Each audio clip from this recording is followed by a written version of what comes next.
It's just me and you. Salut mon petit Novel, dans cette deuxième vidéo, on va finir de corriger l'exercice sur la sphéricité de la Terre et on va parler de photosynthèse. J'espère que t'es prêt, c'est parti. La question suivante nous demande maintenant de préciser la longueur OT que l'on retrouve dans la figure 1B, comme tu peux le voir. On nous demande la longueur de ce côté-ci, la longueur OT.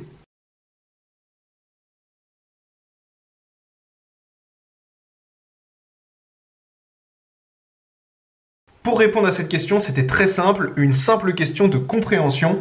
Comme tu peux le voir ici, ce schéma correspond à ceci avec une vision différente et on voit que la longueur OT que l'on a ici correspond à cette longueur-ci, OT, qui relie le centre de la Terre à la ville de Toronto, qui est à la surface de la Terre. La longueur OT, que l'on peut donc représenter ici, relie le centre de la Terre à un point à la surface de la Terre. Ce n'est donc rien d'autre que le rayon de la Terre qu'on nous a donné dans l'énoncé au début de l'exercice, qui est égal à 6371 km. On peut donc simplement écrire que OT est le rayon de la Terre, et donc que OT, d'après l'énoncé, est égal à 6371 km. Tout simplement.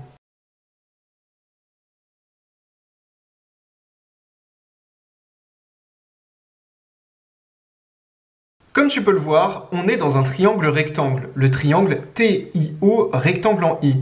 On va donc pouvoir appliquer les règles de trigonométrie et je vais te donner tout de suite un moyen mémotechnique pour te souvenir de ces règles de trigonométrie, le mot SOHCAHTOA, comme ceci.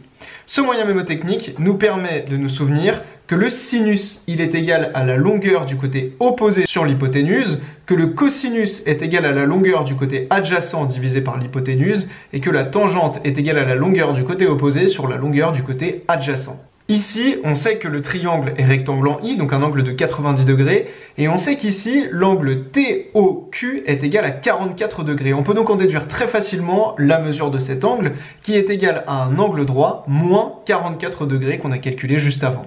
On va donc avoir 90 degrés moins 44 degrés, ce qui est égal à 46 degrés.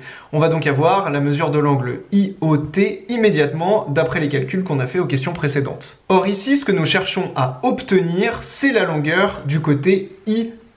Donc dans notre calcul, il faut absolument que l'on fasse apparaître le côté IT, qui est l'angle opposé de l'angle IOT que l'on vient de calculer. On va donc utiliser le sinus, qui nous permet de mettre en relation la mesure de l'angle IOT et le côté opposé, IT, que l'on cherche à mesurer.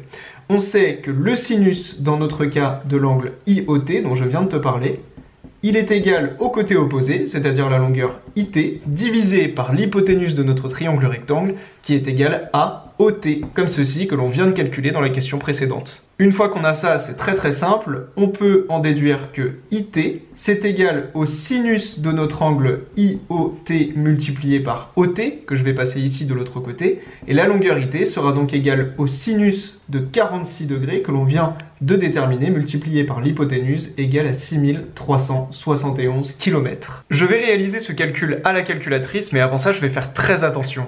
Ici, les angles sont donnés en degrés. Je vais donc bien vérifier dans Setup que ma calculatrice est configurée sur degrés. Ici, ce n'est pas le cas, comme tu peux le voir, elle est en radians. Je vais donc cliquer sur F1 pour la placer en degrés et je vais valider. Donc ça, c'est très important. Et maintenant, je vais pouvoir faire le sinus de 46 degrés multiplié par 6371 km, ce qui me donne une mesure environ égale à 4583, si j'arrondis, km, comme ceci. Et donc ce calcul de trigonométrie m'a permis d'en déduire la mesure du côté IT. Je vais maintenant en déduire la longueur du parallèle passant par Toulouse et Toronto. Pour répondre à cette question, je te conseille de bien penser à ce qu'on vient de faire et de bien regarder ce schéma qui risque de t'aider. C'est parti!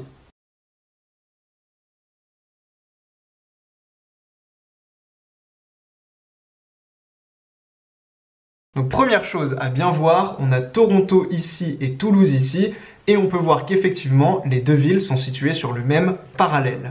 Toulouse et Toronto sont situés sur le même parallèle. Donc si je représente la Terre comme ceci, je vais donc avoir un parallèle ici qui fait donc le tour de la Terre, donc qui passe également derrière, avec ici Toronto et ici Toulouse. Et on me demande la longueur totale du parallèle. Et bien comme avec les méridiens, ça va être la même logique. On va se placer ici et pour calculer la longueur de notre parallèle total, ça correspond à son périmètre, car la Terre est approximée à un cercle qui est égal à 2π fois son rayon. La question qu'on va se poser est donc, quel est le rayon de ce parallèle qui passe par Toulouse et par Toronto? Et bien si je reprends mon petit dessin, le parallèle qui correspond est ce parallèle-ci, sur lequel on voit qu'on a Toronto et Toulouse, et son rayon, c'est donc la longueur IT ou IT', c'est la même chose. IT et IT', c'est le rayon de mon parallèle qui passe par Toulouse et Toronto. Et bien si je regarde juste ici, je l'ai calculé dans la question précédente où on m'a demandé de calculer la longueur IT. On a déduit que cette longueur est égale à 4583 km environ. Et donc le rayon de mon parallèle, ici, est égal à 4583 km.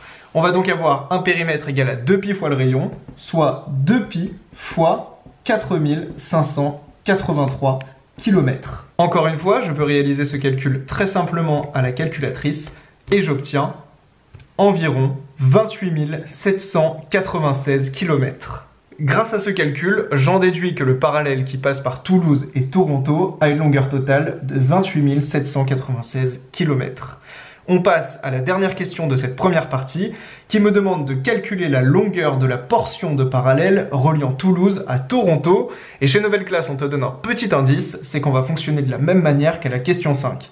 Donc je te laisse réfléchir, revenir sur la question 5 et essayer de répondre à cette question. C'est parti.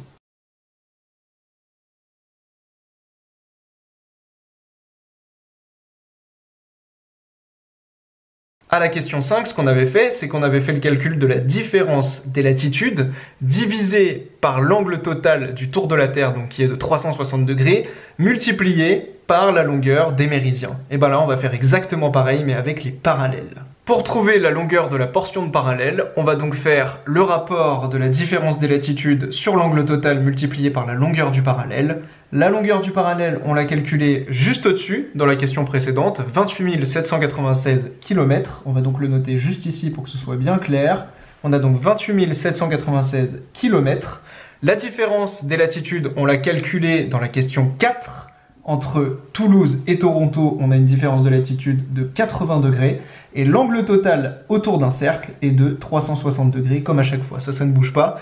Et donc on a ici notre rapport de proportionnalité qui va nous permettre d'en déduire la longueur de la portion de parallèle. On va donc avoir tout simplement 80 divisé par 360 multiplié par 28 796, exactement comme on l'a fait dans la question 5. Encore une fois, je peux faire ce calcul à la calculette. 80 divisé par 360 multiplié par 28 796, ce qui me donne environ 6399 km. Et donc la portion de parallèle qui relie Toulouse à Toronto est égale à 6399 km environ. C'est-à-dire que si je me balade à la surface de la Terre et que je veux rallier Toulouse à Toronto, eh bien je vais parcourir 6399 km. On passe à l'exercice 2 sur la datation des peintures rupestres de la grotte Chauvet. Découverte en Ardèche en 1994, la grotte Chauvet est célèbre pour ses peintures rupestres réalisées par des êtres humains préhistoriques. Ces peintures comptent parmi les plus anciennes connues. Leur âge a été estimé par la méthode de la datation au carbone 14 qu'on a déjà vu dans les vidéos Nouvelle Classe. Donc première partie, on va commencer à s'intéresser au carbone présent dans la matière organique.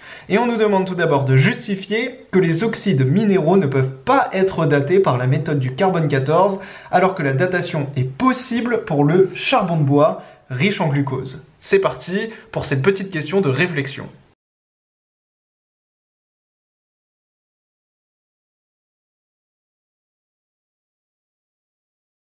Commençons par nous intéresser au charbon de bois qui est riche en glucose. La formule brute du glucose, c'est C6H12O6. Et bien là, on comprend tout de suite ce qu'il fallait remarquer, c'est que le glucose est riche en atomes de carbone. Puisque le charbon de bois est riche en glucose, il est riche en atomes de carbone, et on peut donc dater le charbon de bois grâce à la méthode du carbone 14 qui nécessite la présence d'atomes de carbone. On en déduit donc que les oxydes minéraux ne peuvent pas être datés par la méthode du carbone 14 car ils ne contiennent pas d'atomes de carbone. Conclusion très simple, les oxydes minéraux ne peuvent pas être datés par la méthode du carbone 14 car ils ne contiennent pas d'atomes de carbone, contrairement au charbon de bois riche en glucose qui est donc riche en atomes de carbone. Passons à la deuxième question qui est une question de cours. Nommer le mécanisme biologique à l'origine de la synthèse du glucose par les plantes terrestres et donner l'équation de réaction de cette synthèse de matière végétale. On veillera à utiliser les nombres stoichiométriques de l'équation. Préciser les organes impliqués dans les échanges entre la plante et son milieu. Donc ça, c'est vraiment une question de cours.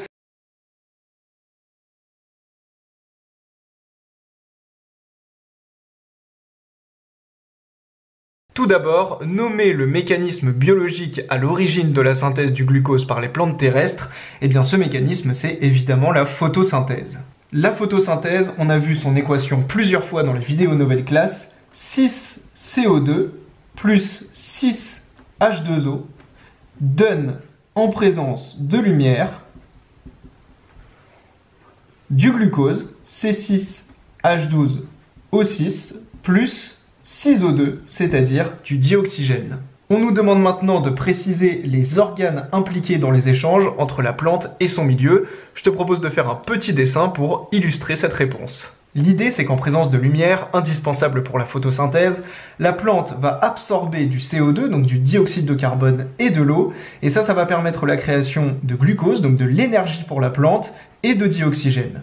Donc le CO2, qui est un gaz, va être capté par la plante au niveau des feuilles, donc le premier organe impliqué par la photosynthèse, c'est la feuille, et l'eau va être captée dans le sol par les racines. Et donc le deuxième organe impliqué dans la photosynthèse, ce sont les racines. À partir de ça, le glucose va être créé au niveau des feuilles, et les feuilles vont rejeter du dioxygène de l'O2. Ce schéma nous permet donc de visualiser très efficacement les organes impliqués dans les échanges entre la plante et son milieu. J'espère que cette vidéo t'a plu, il t'en reste encore 7 à aller regarder. Le parcours est disponible sur Tipeee, le lien est en première ligne de description. A tout de suite.